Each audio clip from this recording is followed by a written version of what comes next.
Assalamualaikum warahmatullahi wabarakatuh. Salam sejahtera untuk kita semua.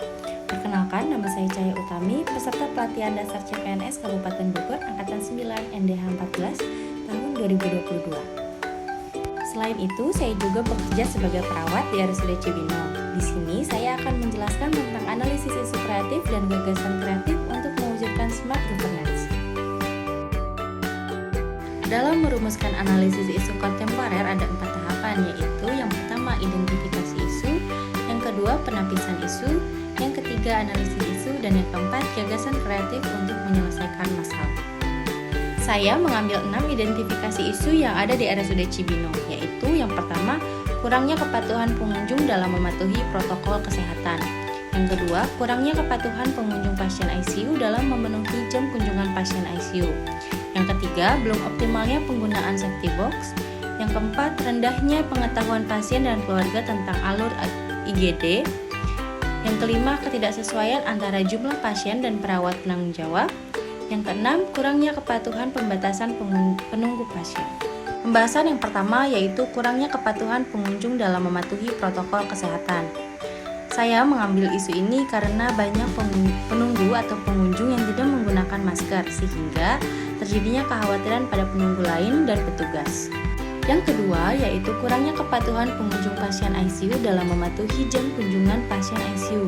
Saya ambil karena masih banyak keluarga pasien yang berkunjung saat bukan jam kunjungan. Yang ketiga yaitu belum optimalnya penggunaan safety box. Safety box ini ada untuk mengurangi tingkat cedera kepada petugas yang seharusnya diganti saat sudah terisi 1/3 bagian. Akan tetapi pada kenyataannya sering sekali sudah lebih dari 1/3 atau bahkan sudah penuh baru diganti. Yang keempat yaitu rendahnya pengetahuan pasien dan keluarga tentang alur IGD. Ini disebabkan karena kurangnya pengetahuan pasien dan keluarga tentang prioritas triase dan masa observasi, yang membuat penyimpangan perspektif dan menurunnya tingkat kepuasan pasien.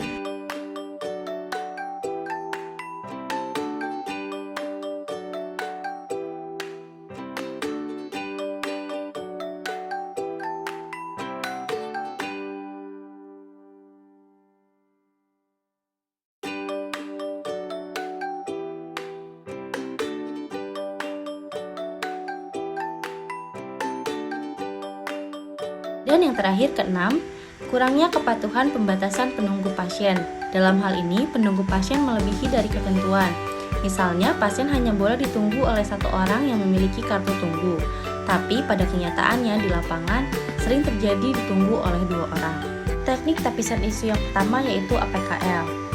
APKL yaitu yang pertama aktual, isu itu benar-benar terjadi dan sedang hangat. Yang kedua problematik, yaitu dimensi masalah yang kompleks. Yang ketiga, kehalayakan, yaitu menganut hajat hidup orang banyak. Yang keempat, layak, yaitu masuk akal dan realistis serta relevan untuk dicarikan solusi. Selanjutnya, teknik USG.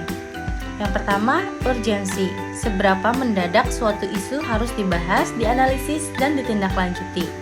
Kedua, seriousness, yaitu seberapa serius suatu isu harus dibahas dikaitkan dengan akibat yang akan ditimbulkan. Yang ketiga, growth, yaitu seberapa besar kemungkinan memburuknya isu tersebut jika tidak segera ditangani. Untuk analisis ini menggunakan skala 1-5. 1 yaitu nilai terkecil dan 5 adalah nilai terbesar.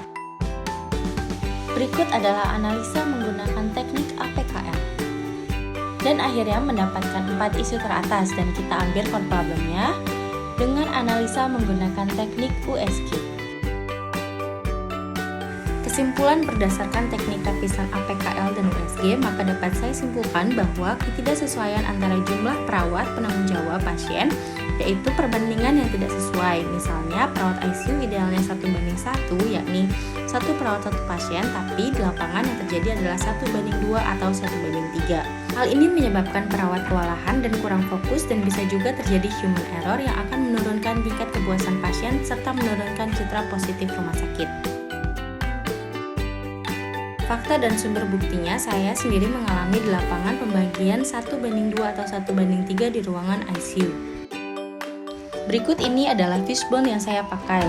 Mainnya yaitu kurangnya tenaga perawat. Materialnya yaitu kurangnya pemberdayaan perawat.